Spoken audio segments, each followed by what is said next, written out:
Assalamualaikum warahmatullahi wabarakatuh.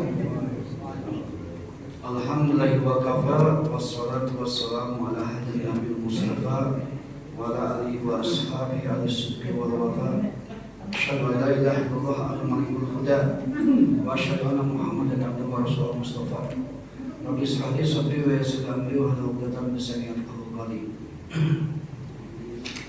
Puji dan syukur kita panjatkan kehadirat Ilahi Rabbi Allah Subhanahu wa Ta'ala yang masih memberikan dan menganugerahkan kepada kita nikmat yang luar biasa, nikmat segala macam, terutama nikmat iman dan nikmat Islam, dan nikmat ketika kita melaksanakan kajian, nikmat ketika kita melaksanakan ibadah.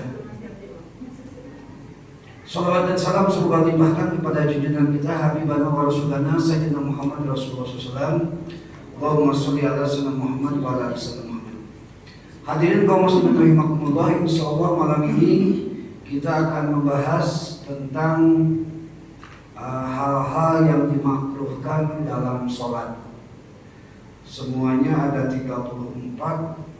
Saya mohon maaf sebelumnya kalau malam ini khawatir tidak tuntas gitu ya, Mas. Jangankan 34, kadang-kadang 10 aja bagi-bagi gitu. Tapi tidak apa-apa, mudah-mudahan apa istilahnya, ikan sepat, ikan gabus, ikan mahan, ikan lele lebih cepat juga bagus. Tak usah bertele-tele gitu aja istilahnya. Mudah-mudahan seperti itu. Baik, makruh. Bapak Ibu sering dengar kan makruh ya. Makruh itu definisinya ma yu'aqabu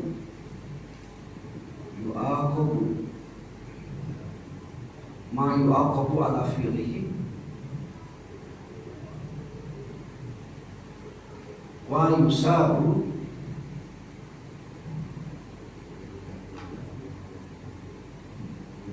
ala tarkihi.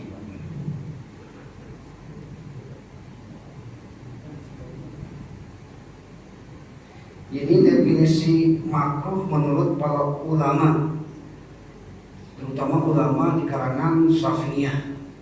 Karena saya terus terang aja Pak, komitmen. Kalau kita lintas mazhab makin bingung, itu aja masalahnya. Contoh seperti pakai sarung atau pakai celana yang terjuntai ke tanah, itu kalau mazhab Hambali atau mazhab Salafi Wahabi itu haram. Tapi kalau kita makruh kan begitu. Jadi tidak bisa lintas mazhab, kita khusus satu mazhab saja. Karena yang menulis kitab ini pun ya mazhab Imam Syafi'i, Imam An-Nawawi Al-Bantani, gitu ya. Ini yang menulis adalah ulama asing Indonesia, gitu ya, dalam kitab Kasyifatul Sajjad. Baik, jadi makruh itu adalah ma yu'aqabu ala fi'lihi, tidak apa-apa kalau dikerjakan, gitu ya. Tapi wa yusabu ala tarkihi, mendapat pahala apabila ditinggalkan. Ini berarti kebalikan daripada sunat ya. Kalau sunat dikerjakan dapat pahala, kalau ditinggalkan tidak apa-apa. Tapi kalau makruh sebaliknya, kalau dikerjakan nggak jadi masalah, dehal, no problem. Tapi kalau ditinggalkan itu lebih baik. Nah, sekarang apa saja yang ditinggalkan dalam sholat itu lebih baik atau mendapatkan pahala? Sebelum ke sana, izinkan saya menganalogikan begini, Bapak Ibu. Kira-kira kalau ukuran sholat kita dianalogikan dengan sebuah mobil, kira-kira Pak, mohon jawabannya jujur. harga sholat kita kira-kira seukuran mobil baru atau mobil bekas. Itu aja dulu. Kalau mobil baru itu pasti sempurna, interior, eksterior, mesinnya, kaki-kakinya pasti baru semua sempurna. Tapi kalau mobil bekas ya pasti ada kekurangannya, kan begitu. Kelebihannya satu, lebih murah, kan begitu ya. Nah, kalau kita harus jujur, rasa-rasanya kalau sholat kita kayak mobil baru nggak mungkin, gitu ya. Nggak mungkinnya gimana? Ya nggak mungkin sempurna lah. Walaupun tetap kita harus mencita-citakan kesempurnaan. Dalam sholat kan begini, ada yang namanya rukun kauliyah, rukun af'aliyah, ada rukun qalbiyah, kan begitu. Dalam mobil pun begitu, ada yang namanya mesin, ada yang namanya kaki-kaki, ada yang namanya interior.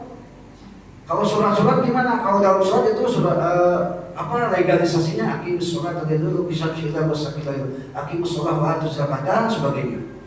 Kalau legalisasi dari mobil mungkin STNK, BPKB dan sebagainya, kan begitu.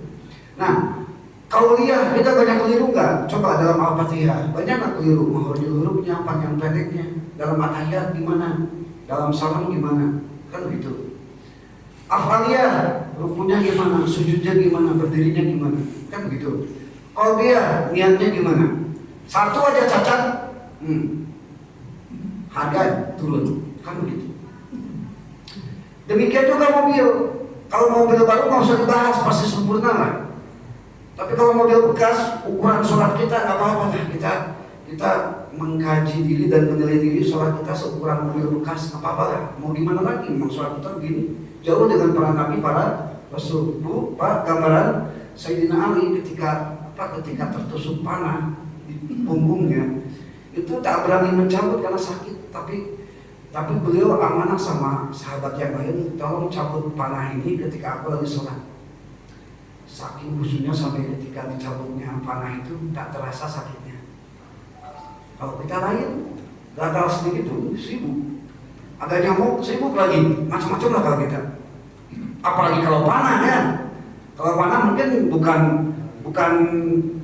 ke masjid, mungkin di rumah sakit, nggak mau, malas kan sebagainya kan gitu ya.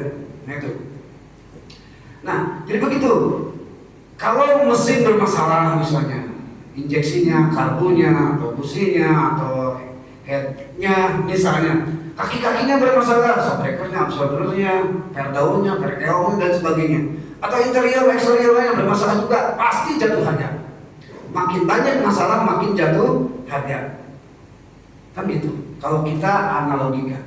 Nah, itu jatuh harga gara-gara apa? Gara-gara melaksanakan kemakruhan sholat. Nah, malam ini kita coba rawat sholat kita. Kalau dianalogikan, kita rawat mobil kita supaya lebih berharga. Apa hubungannya sholat dengan mobil? Kata Nabi, awwalu ma yuhasabu fil yaumil qiyamah as-sholat. Yang dihisab pertama nanti di hari kiamat adalah sholat. Nanti misalnya dipanggil, Pak Haji sholat, maju, cek sholatnya. Dari mulai awal balik sampai meninggal, lulus, mulus, itu ibadah yang lain selesai semua, masuk surga, amin ya dia. Kan gitu. Kalau sholatnya uji kelayakan, uji kelulusan, kan gitu. Tapi kalau ada cacat sedikit, nah itulah yang ditimbulkan oleh makruhnya sholat. Nah itu ya. Mobil second memang murah dan layak pakai, tapi kan banyak kekurangan. Kita pun juga sama, sholat bisa saja layak, tapi apakah ada kekurangan atau tidak? Nah, kekurangan itu gara-gara makruh. Dan yang dimakruhkan dalam sholat itu semuanya ada 34. Bismillahirrahmanirrahim. Kitab Kasyifatus saja halaman 71 sampai ulangi 74 sampai 75. Khatimatun wal makruhatu bis-shalah isnani wa isruna. Kalau dalam kitab ini makruh sholat itu ada 22. Apa urusannya dengan 34? Itu tambahan dari para ulama. Ini khusus Imam An-Nawawi Al-Bantani gitu ya. Yang pertama, ahaduha ja'lu yadaihi fi kammihi, menjadikan lengan bajunya fi kammihi itu dimasukkan. Jadi begini Pak, saya coba contohkan. Nah, masukkan begini. Nah, ini makruh, gitu ya. Dimasukkan begini. Kalau orang zaman dulu kan sebenarnya itu kan agak lebar-lebar. Itu zaman dulu seperti itu. Jadi kalau itu ibu hati-hati tuh yang hukum atau mukena yang ada lengannya gitu ya. Hati-hati jangan dimasukkan gitu. Maksudnya tangan dengan tangan masuk dua-duanya. Masuk kayak gini yang tadi Bu, gitu ya. Nah, seperti itu. Tapi kalau lihat pakaian sholat sekarang kayaknya mustahil ya, apalagi yang tangan pendek mungkin iseng betul gini ya. Itu makruh. Jadi kalau ditinggalkan dapat pahala, tapi kalau dikerjakan tak jadi masalah, tak apa-apa. Cuma makruh. Makruh itu asal dari kata dari karoha yakrohu, artinya dibenci, dijauhi, gitu ya. Tapi tak dosa gitu. Makanya kalimatnya mayusabu, tidak dosa. Bukan tidak apa-apa ya, tapi tidak dosa. Bukan arti mubah, bukan. Itu yang pertama. Bagaimana kondisi ja'lul yadaihi bi kammihi, kondisi ketika memasukkan lengan ke dalam lengan, maksudnya ini ya, lengan baju, itu dalam keadaan 5 kondisi. Bi khumsati asya'a. Yang pertama, inda taharrumi, ketika takbiratul ihram. Nah, jadi ketika takbiratul ihram, ibu begini atau bapak, Allah, nah ini hakul, ya. Ketika takbiratul ihram, ini tangan, walaupun cuma setengah, tetap aja makruh. Jadi makanya, nah kayak gini makruh juga nih, makruh nih. Makanya dikancingkan. Jadi ketika, untung saya pas pakai baju gini ya, jadi bisa mempraktekkan. Coba kalau bagian tangan pendek susah, pas betul. Jadi ketika ibu begini, Allah, nah ini makruh nih. Kenapa? Tertutup tangan atau sebagiannya, harus telapak tangan harus terbuka, gitu ya. Kalau tertutup itu makruh. Itu kondisi pertama. Kondisi kedua, waruku'i, ketika ruku. Nah begini. Nah itu juga sama. Nih, gitu ya. Hati-hati. Kalau tempat kurung ibu ada lengannya nggak? Kalau nggak ada nggak jadi masalah ya. Khawatir ada lengannya. Karena jas hujan sekarang banyak yang ada lengannya kan. Kalau dulu kan ponco aja kan ya. Sekarang ada lengannya kan. Nah, khawatirnya tempat kurungnya kayak gitu. Saya kurang tahu tren mukena gitu ya. Yang jelas ya dari zaman dulu ya memang kayak gitulah pokoknya. Yang selanjutnya, wasujudihi, ketika sujud. Nah ketika sujud juga begitu. Ini makruhnya 5 hal ya. Nah berarti begini. Nah ini kan udah tertutup nih. Walaupun sebagian, harus murni 100% telapak tangan. Pertama takbiratul ihram, kedua ruku, ketiga sujud. Yang keempat, wa qiyamihi, dan ketika berdiri. Berarti yang tadi ya, yang ketika saya contohkan, atau ketika i'tidal. Sami Allahu liman hamidah, ini udah makruh nih. Tapi tenang Bu, nanti saya kancingkan Bu, jadi tak masalah ya. Yang selanjutnya berapa tadi? 4 ya. Yang terakhir yang kelima, wajurus tasawuf, wajurus tasawuf, ketika duduk tasawuf, baik tasawuf awal maupun tasawuf akhir, sama posisinya. Pokoknya kondisi lengan jangan tertutup oleh lengan baju, bukan oleh mukena, oleh lengan baju. Nah begitu.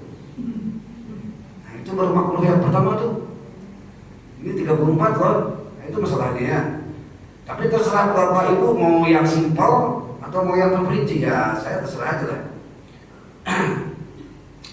Baik, itu yang pertama ya. penjelasan daripada ja'alu yadaihi fi kammihi. Yang kedua, wasaniha al-iltifatu biwajhihi bila hajatin. Celinguk atau tungak tengok dengan wajahnya bila hajatin, karena tidak ada hajat. Jadi begini Bu, Pak, celinguk dengan wajahnya. Nah begini, ini aja. Nah, itu makruh. Udahlah, fokuslah sama tempat sujud, gitu ya. Kalau tidak ada alasan, tidak ada hajat. Kalau ada hajat, beda lagi. Kalau ada hajat di sini, amma iza kana laha kahiftin mata'in faraiqruhu. Adapun kalau karena ada kepentingan sesuatu, itu boleh. Contoh, misalnya kita sholat di terminal, sholat di bandara atau di pelabuhan, kita kan bawa tas kan, segala macam. Nah itu ya, kita nengok barang kita, nah itu tak jadi masalah, silakan aja. Nengok kiri pun tak jadi masalah. Ya nggak boleh ini nih dari terutama dada lah, jangan sampai begini. Kalau begini berarti udah tidak menghadap kiblat, berarti batal sholatnya. Kalau wajah tak masalah, cuma makruh saja. Itu pun kalau tak ada hajat. Tapi kalau ada kepentingan, ada hajat, melihat situasi itu tak masalah. Kalau kita lagi di hutan misalnya, bisa aja kan ada hewan buas, ada ular, lagi sholat, ada harimau, jangan sholat terus, batalkan aja, menyelamatkan diri, jangan sholat soleh lah pokoknya ya. Karena mempertahankan hidup jauh lebih wajib daripada sholat, terserah aja. Atau lagi ada ular misalnya, kalau ularnya masih jauh ya silahkan aja, nggak jadi masalah. Tapi kalau ularnya udah dekat, ya jelas kita mau tidak mau harus menyelamatkan diri. Nah gitu. Jangan soleh-soleh amat lah kalau ketika kondisi membahayakan. Mentang-mentang banjir bandang, tenang aja demi jihad. Nggak seperti itu, tidak. Gitu ya. Tetap agama kita adalah agama yang menggunakan akal. Nah gitu ya. Nah gambarannya seperti itu. Atau misalnya lagi sholat, karena kebiasaan bawa anak, namanya anak kecil gitu ya, suka lari-lari, suka pegang apa yang berbahaya, itu boleh juga tidak dipermasalahkan ketika kita celingak-celinguk atau tungak tengok kalau ada kepentingannya. Yang makruh itu adalah tungak tengok tak ada alasan apapun. Nah itu yang disebut makruh dalam sholat. Itu bisa mengurangi nilai loh Bu. Nah itu ya. Baik, untuk sementara saya tahan dulu, jangan dulu pertanyaan sampai 5 aja dulu ya. Yang selanjutnya tadi nomor 2, wasalisuha isyaratun binahwi ainin aw hahibin aw syafatin. Memberikan isyarat seumpama mata, seumpama alis, seumpama bibir. Lagi-lagi bila hajatin, kalau tanpa hajat, tanpa kepentingan, tanpa tujuan. Jadi ketika Bapak Ibu sholat, dimakruhkan memberikan isyarat dengan mata, dengan alis, dengan bibir. Contoh, dengan mata, misalnya datanglah kawan kita, misalnya kita sholat di sana lah ya, datanglah kawan kita. Normal kawan datang masuk masjid, nengok kita, namanya kawan. Dia misalnya ya, gini-gini. Terus dia, misalnya kedip-kedip gitu ya. Kira-kira kalau nyapa begitu ada hajat nggak? Kalau kira-kira ada hajat nggak jadi masalah. Tapi kalau kedip-kedip mata, ada cewek lewat, kedip-kedip tring-tring, nah itu jelas makruh tuh, bahkan bisa haram. Apa tujuannya sholat nengok cewek? Kan gitu. Gitu ya. Itu namanya isyarat dengan mata atau isyarat dengan alis. Kalau dengan alis saya nggak bisa mempraktekkan.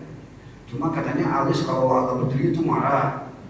Kalau ya saya nggak bisa mempraktekkan lah. Silakan ibu bapak yang bisa praktek alis dengan isyarat terserah. Atau dengan bibir. Kita lagi sholat, misalnya iseng, gitu ya. Nah itu makruh. Ya kalau gini berarti isyaratnya apa bu? Diam, gitu ya. Bila hajatin. Kalau lihat teksnya ini tulisan, kalau anak ada yang ribut mungkin tak masalah kita begini dengan catatan isyarat saja, gitu ya. Cuma ya litanji supaya kita menghindari kemakruhan, mendingan biarkan saja lah, nggak usah mentang-mentang bila hajatin, mentang-mentang ada hajat terus kita begini. Khawatirnya tetap aja makruh. Kalau saya khawatirnya tetap aja makruh. Jadi kalau sholat udah fokus sama Allah Subhanahu wa Ta'ala, itu aja pokoknya. Baik, itu yang ketiga. Nah, atau misalnya isyarat dengan yang lain. Misalnya ada kawan kita, gimana kabarnya lagi sholat? Nah ini makruh nih. Ngapain juga gini-gini? Memang gini isyaratnya oke gitu ya. Tapi ngapain juga? Nggak ada gerakan 3 kali kan? Cuma gini aja. Nggak ada masalah, cuma makruh. Jadi banyak isyarat-isyarat selain alis, selain mata, selain bibir, seperti isyarat tangan, kaki dan sebagainya. Nah begitu. Yang jelas kalau ada hajat, dengan catatan hajatnya mengurangi atau menghilangkan daripada madarat untuk sholat, itu diperbolehkan. Misalnya lagi sholat, anak, apa biasanya kalau kayak speaker tuh, nah, itu boleh nggak apa-apa, menjadi masalah. Karena jelas-jelas itu mengurangi apa? Mengurangi madarat sholat. Silakan aja. Cuma secara halus jangan. Nah, itu jelas nanti takut membatalkan, karena gerakan yang menimbulkan kekerasan itu membatalkan sholat, seperti memukul, menendang, kan begitu. Gitu ya. Jadi hal-hal yang mengurangi kemadaratan sholat itu diperbolehkan. Karena tetap Pak Bu, ketika sholat pasti kita khusyuk berkurang kalau ada aktivitas anak yang mengganggu. Kan? Makanya kepada para orang tua yang kira-kira anaknya belum tamyiz, itu sebaiknya tak usah diajak sholat berjamaah. Kalau belum tamyiz, bukan balik. Kalau balik dengan tamyiz beda. Tamyiz itu belum bisa membedakan mana baik dan buruk. Kalau balik itu ya cirinya banyak ya, nggak bisa dijelaskan di forum ini. Jadi begitu. Bukan tidak boleh, bukan haram, tapi sebaiknya untuk apa? Untuk demi kepentingan jamaah, itu saja. Ya.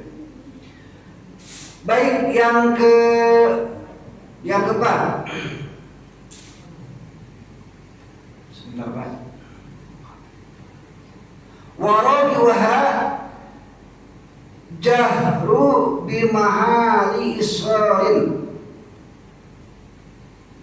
mengeraskan bacaan padahal sir dan mensirkan bacaan padahal halus keras. Kita dalam sholat ada sir, ada zahar, ya kan? Kalau zahar itu biasanya subuh, maghrib dan isya.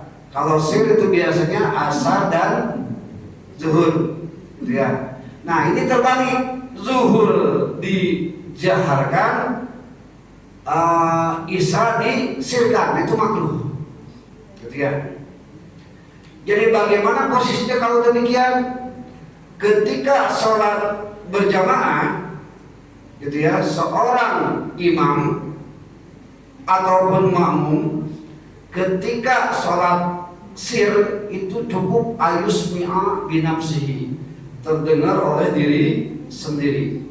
Jangan sampai membaca ketika sholat mengganggu jamaah kiri dan kanan.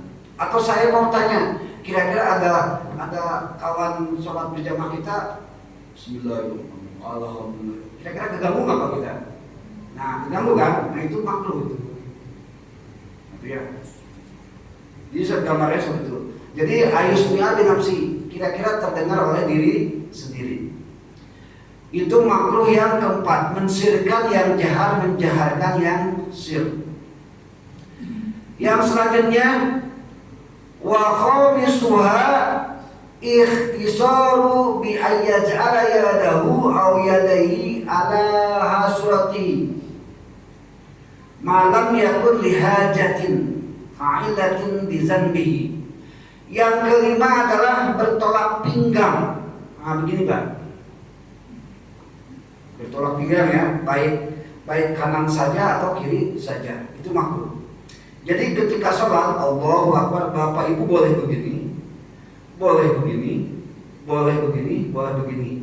Tapi kita al-manzilah itu benar manzilah ini biasa-biasa aja lah, nggak usah macam-macam gitu. Kita biasa-biasa aja. Keumuman sholat. Ngapain gini? Ngapain gini? Emang tak jadi masalah. Sekali lagi tak masalah. Gitu ya. Mau begini juga Allahu Akbar, tak jadi masalah, itu syiah. Kalau syiah gini sholatnya Allahu Akbar, syiah nggak begini, tak jadi masalah. Tapi kalau yang jadi masalah makruh itu ketika tolak pinggang Allahu Akbar. Nah ini gitu ya. Nah, itu. Atau begini, nah itu yang makruh. Kalau yang tadi boleh semua. Karena kalau tangan disedekapkan itu hukumnya sunnah, tidak pun tak jadi masalah, kan begitu. Tapi kalau tolak pinggang, nah itu hukumnya makruh. Kecuali ada hajat sekali lagi. Apa hajatnya? Misalnya di sini ka'idatin bijambi, sakit pinggang. Nah, misalnya contoh, ini bagi orang tua ya. Mohon maaf saya belum. Nah, gitu ya. Ketika takbir misalnya kita sakit pinggang, Allahu Akbar, ini kalau dipegang sakitnya berkurang. Nah, itu boleh. Sakitnya berkurang. Atau kiri kanan. Begitu. Tak apa gini, tak apa. Kan lagi sakit. Gak usah maksakan begini. Kalau begini dengan begini, ya, kalau sedekap dengan pegang pinggang, lebih nyaman pegang pinggang saja. Itu tidak jadi makruh karena bila hajatin, karena ada apa? Karena ada maksudnya. Ya. Atau misalnya ibu punya penyakit mah, gini misalnya sholatnya, atau gini misalnya, nggak apa-apa. Kalau menekan perut itu lebih nyaman. Nah, gini aja udah, Allahu Akbar, nggak apa-apa. Gitu ya. Bisa dipahami ya Bu ya, asal ada maksudnya. Gitu ya. Nah, sekarang kenapa tolak pinggang itu dimakruhkan? Ini memang ada hadis yang disabdakan oleh Rasulullah SAW. Naha ayusolliya ar-rajulu mutahasiran, rawahu Syekhani. Nabi melarang bertolak pinggang baik di dalam sholat ataupun di luar sholat. Riwayat Imam Bukhari Muslim.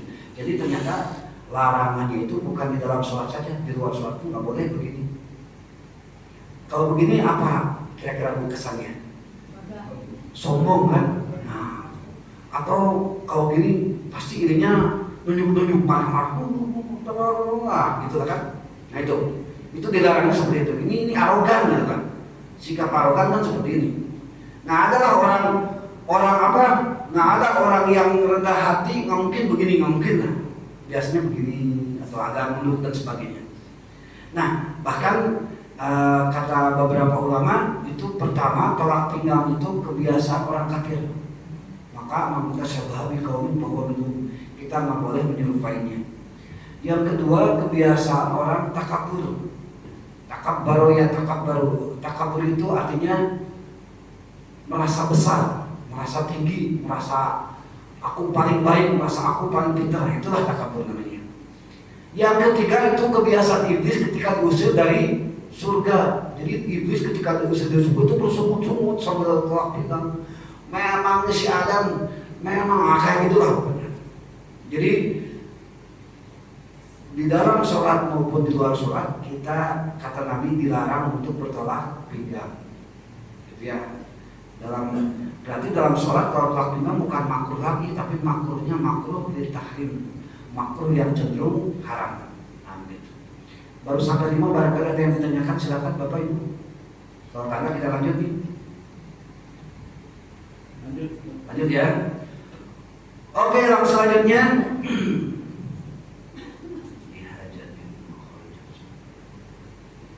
wasadisuha, dan yang keenam adalah isra'u fi sholat, buru-buru dalam sholat. Sholat cepat gitu, terburu-buru. Kira-kira kalau sholat terburu-buru apa Pak? Alasannya? Pertama mungkin mau ada janji ketemu, atau telat kerja, atau ya yang sifatnya tergesa-gesa lah. Nah itu makruh, karena bagaimanapun bentuknya terburu-buru itu pasti tidak khusyuk. Pasti kalau terburu-buru itu tidak khusyuk. Sholat yang paling lama itu yang 4 rakaat isya, zuhur, asar. Kira-kira kita ambil yang paling lama lah isya ya, 4 rakaat karena jahar ya. Kira-kira berapa menit idealnya? Ideal dalam pengertian sedang, tidak terlalu cepat, tidak terlalu lambat. Berarti 1 rakaat 1 menit ya. Nah, berarti kalau 3 menit, 2 menit itu sudah tergesa-gesa, makruh maksudnya. Nah gitu ya. Tergesa-gesa itu hukumnya makruh. Nah, kata Nabi yang diriwayatkan oleh Abu Hatim Al-Asam, yang tergesa-gesa itu tidak boleh diperbolehkan, karena yuqalul ajalatu minasyaiton. Tergesa-gesa itu adalah sifatnya setan. Illa bi khamsin, kecuali 5 hal. Bu, Pak, Bapak Ibu tergesa-gesa dalam apapun, pekerjaan, ibadah dan yang lain-lain itu amal setan, kata Nabi begitu. Kecuali ada 5 yang harus tergesa-gesa. Jadi sekali lagi, tergesa-gesa itu sifatnya setan. Kecuali 5, yang 5 itu bukan sifat setan. Tergesa-gesa yang 5 itu, yang pertama adalah it'amut ta'ami idza hadara dhaif, segera ambil makanan minuman untuk menghormati tamu. Itu harus segera, kata Nabi demikian. Jadi Bapak Ibu kalau ada tamu, segera air sajikan, kue sajikan, kalau perlu makan, kan gitu. Nabi Ibrahim kenapa disebut Khalilullah, kekasih Allah?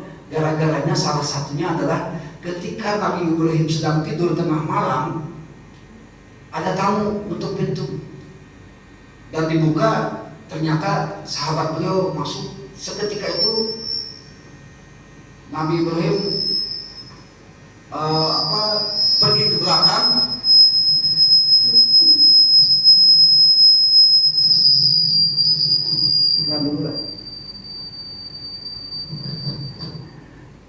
pergi ke belakang langsung nyembelih lembu, Bu. Langsung nyembelih sapi. Itu gambaran kemuliaan Nabi Ibrahim alaihissalam. Kita kalau ada tamu segitu nggak Pak? Langsung nyembelih kambing, nyembelih sapi gitu. Itu nggak? Boro-boro kan gitu ya. Emang kita rata-rata pelit ya. Ngaku aja lah pokoknya. Nah, itu.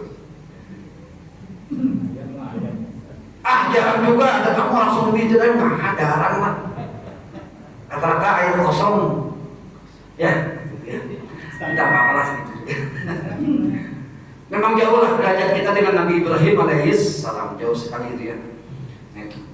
Yang pertama adalah tadi segera tergesa-gesa untuk menghormati tamu, karena kata Nabi akrimu duyufakum, muliakanlah tamumu, gitu kata Nabi. Yang kedua,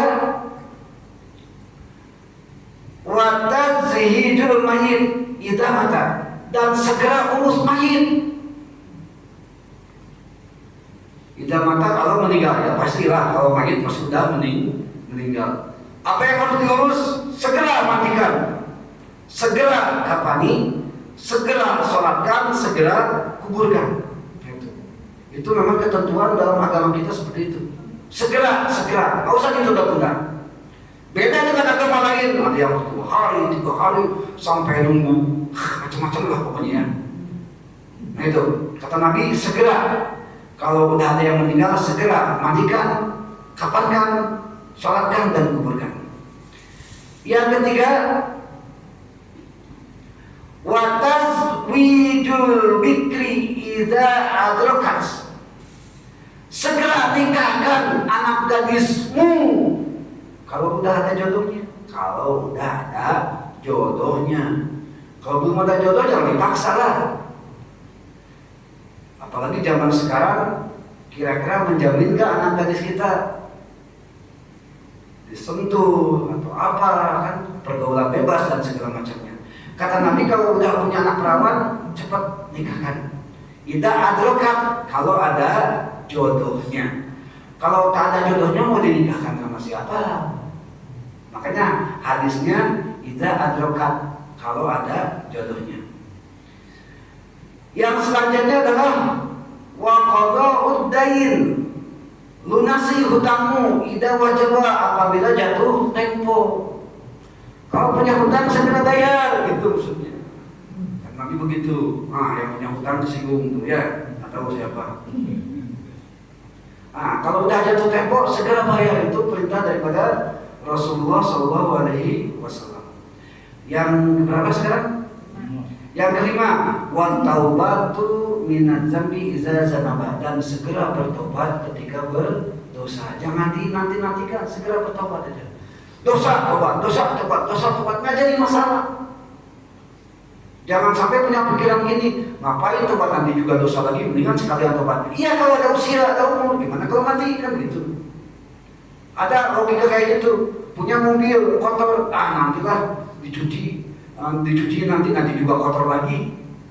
Itu kan sama dengan analoginya seperti dosa gitu kan. Apa salahnya? Kotor cuci lagi, kan nggak jadi masalah. Jadi dosa bersih, dosa tobat. Begitu yang diperintahkan oleh Rasulullah SAW. Nah, dalam hal ini tergesa-gesa dalam sholat itu bukan diperintahkan, tapi dimakruhkan. Isra'i fis sholat, terburu-buru dalam sholat, sehingga sampai nyaris tidak bisa tumanina, terutama dalam sholat tarawih. Kalau di sini aman ya. Kalau di sana ada orang Jawa di sini, Jawa Barat, Jawa Timur, Jawa Tengah. Waduh, ada yang speednya 50 km per jam, ada yang 100 km per jam, ada yang 300 km per jam lagi. Nanti ya, kalau udah 300 km per jam itu imamnya wajib pakai helm. Kecepatannya udah tinggi kan ya. Masa tarawih 23 rakaat sampai 7 menit, sampai 10 menit kan nggak masuk akal. Nah itu yang dimakruhkan. Apalagi sampai tidak tumanina, itu tak sah sholatnya. Karena tumanina termasuk rukun sholat. Nah gitu ya. Kita lanjutkan. Mudah-mudahan selesai. Berapa menit lagi? 8 menit lagi. Wasabi'uha, dan yang ketujuh, takmidu jamni. Ini kalau kita bahasakan, takmidu itu apa? Menutup mata, gitu ya, merem. Jadi Bapak Ibu ketika sholat kan disunahkan melihat tempat sujud. Kalau tutup mata kita kira-kira melihat nggak? Tidak kan?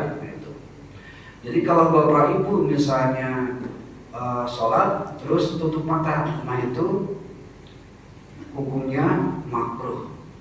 Kecuali, lagi-lagi ada kecuali ya. In khofa daruran, kecuali dalam keadaan darurat. Contohnya begini, lagi sholat depan ada jamaah pakai kaos partai, ada mukanya, pilihlah aku pembela rakyat misalnya. Kebaca terus kan? Nah itu boleh tutup mata, nggak jadi masalah. Karena karena kan mengurangi madaratnya sholat gitu. Karena ketika lihat gambar itu kan kita jadi tak khusyuk. Dan kadang-kadang lagi sholat pun memang kadang-kadang kita ada alasan aja tak khusyuk gitu. Depan jamaah ada yang pakai sarung merah BHS. Dah mikir BHS berapa? Sutra Samarinda. Sutra Samarinda. Bukannya sutra itu haram ya? Macam-macam lah. Itu ya. Nah kalau kondisi itu boleh tutup mata, nggak jadi masalah. Karena kan posisi kita kan tak konsen ketika mata terbuka melihat hal-hal yang lain. Atau ada anak yang uring-uringan gitu ya. Atau anak yang ada yang telanjang, bisa aja kan? Bisa aja anak kecil telanjang, lari-lari. Nah itu boleh, silakan aja pejamkan mata. Kalau kira-kira bisa mengganggu kehusuan. Nah itu gambarannya seperti itu. Jadi memejamkan mata itu hukumnya makruh kalau tidak darurat, kalau tidak ada hajat. Selagi bapak ibu sholatnya kondusif, tak ada gangguan pandangan, nah itu silahkan buka matanya, lihat tempat sujud. Kalau tidak dibuka, gitu ya, tertutup, itu hukumnya makruh. Apalagi kalau sholat di luar, misalnya sholat Id, ada non muslim pakai celana pendek, pakai bajunya segini, pakai tali rapia yang model si main ketek misalnya. Kita kan bisa aja kan sholat nengok, nah itu udah, kalau bisa udah malam aja lah. Nah itu ya, udah jelas mengganggu kan, kan begitu. Nah itu gambarnya seperti itu ya.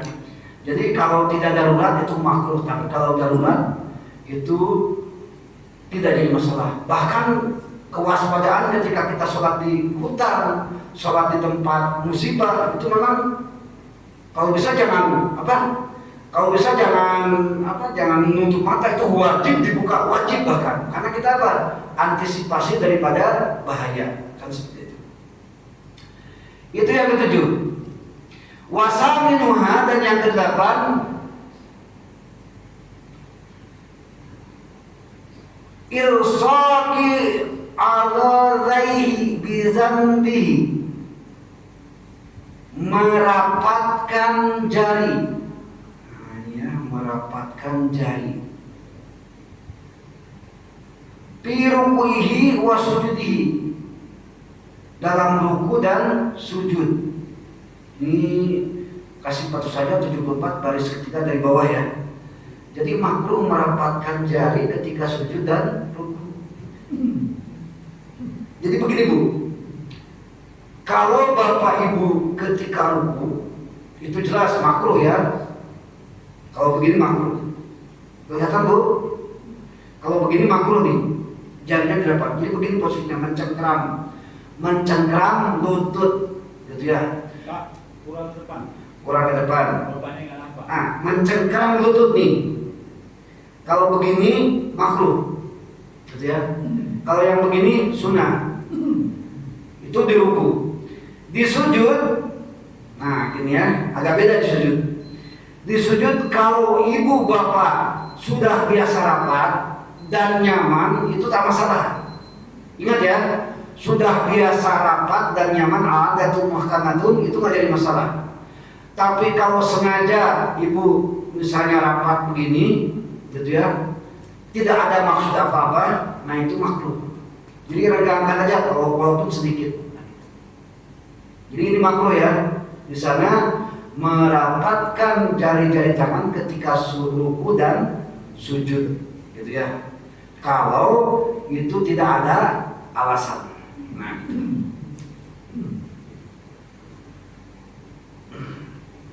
masih ada waktu ya.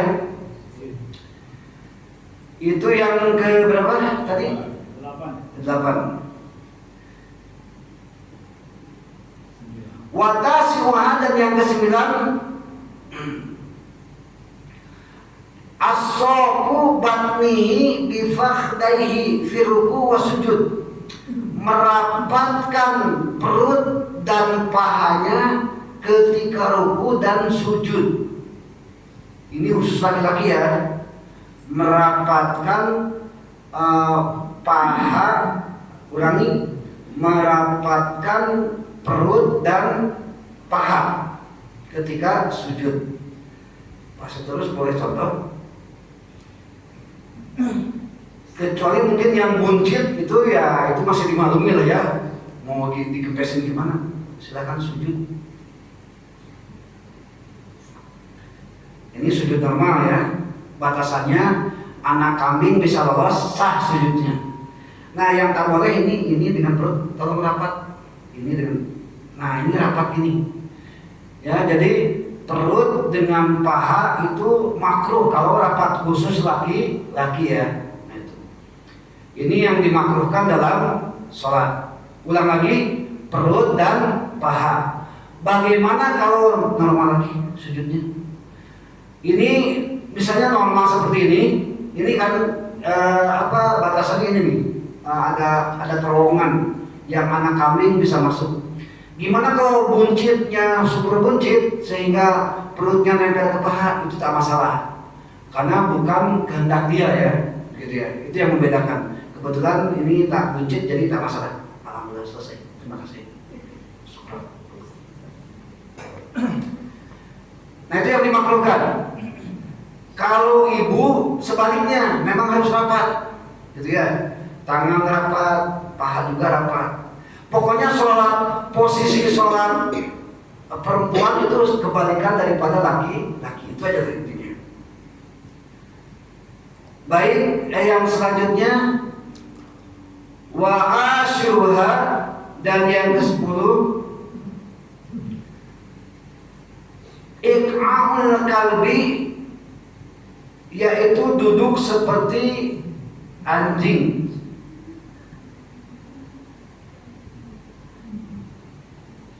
Anjing kalau duduk begini Pak, mohon maaf betul ya. Jadi duduk seperti anjing itu iq'a'. Jadi begini. Ini di sini. Ya, yang pertama itu. Yang kedua, duduknya itu begini. Huruf W, saya nggak bisa terus namanya. Ada anak kita suka duduk huruf W kan? Nah itu makruh. Gitu ya. Kalau bisa jangan diajarkan ke anak lah seperti itu gitu ya. Karena itu dianggap dengan tunjuk kayak anjing kalau gambarannya seperti itu. Itu namanya iqam ya. Huruf W ya kayak si tangan si kaki kanan melebar, kaki kiri melebar. Nah itu. Tapi nggak ada lah yang duduk sholat kayak gitu ya. Macam-macam aja lah. Nggak mungkin ada gitu ya. Baik. Yang selanjutnya nomor 11 ya. Wa ashiruha qalbi. Wahadiya isruha, dan yang ke-11 adalah nakratu ghurab air terbil ardo. Nakratu ghurab itu begini. Kalau di sini bahasanya menjedotkan kening gitu lah. Jadi ketika kita mau sujud, Allahu Akbar, nah gitu. Jadi ini dibantingkan, membandingkan kepala, gitu ya. Saya nggak mau praktek soalnya takut sakit gitu, makanya nggak mau. Jadi sujud, iya membenturkan gitu lah, membenturkan kepala, Allahu Akbar. Mungkin karena pengen ada tanda sujud atau segala macam-macam lah. Kan dulu kalau pengen ada tanda sujud, kami dulu di pesantren itu sampai digosok-gosok ini supaya ada kelihatan tanda gitu ya, nah gitu. Padahal itu bukan tanda sujud karena Nabi pun tak ada cerita dari sahabat Nabi ininya kita tidak ada gitu ya. Jadi membenturkan kepala, jadi gerakan sujud itu kayak balas dendam gitu rasanya. Allah, nah kayak gitulah pokoknya gambarnya. Itu jelas makruh, kenapa? Karena menyakiti diri sendiri, itu masalahnya. Udah ya? Berarti sampai nomor 11. Berarti 34 dikurangi 11, 20. Sisa 22. Sisa 22. Sisa 23 ya, nggak apa-apa ya. Hadirin kaum muslimin rahimakumullah, karena kita hari itu udah lama tidak tafsir, itu aja masalahnya. Kita insya Allah udah selesai makro sholat, kita tafsir, kembali ke tafsir lagi. Kecuali dari kuis dari jamaah, kira-kira mau membahas apa, fikih khusus, fikih apa ya terserah gitu ya. Hadirin kaum muslimin rahimakumullah, itu saja mungkin yang bisa saya sampaikan. Mohon maaf atas segala kekurangan. Insya Allah apa yang saya sampaikan bukan pendapat sendiri. Kalau tak percaya, ya silahkan baca sendiri gitu aja. Saya hanya menyampaikan apa yang tertulis gitu aja. Ampun, astagfirullahaladzim, tak mungkin karena saya bukan ulama, bukan mujtahid, bukan orang yang berfatwa. Hanya sekedar menyampaikan apa yang ditulis oleh para ulama, itu saja. Sekian dan demikian. Allahumma muwaffiq ila aqwamit thariq. Wassalamualaikum warahmatullahi wabarakatuh. Waalaikumsalam.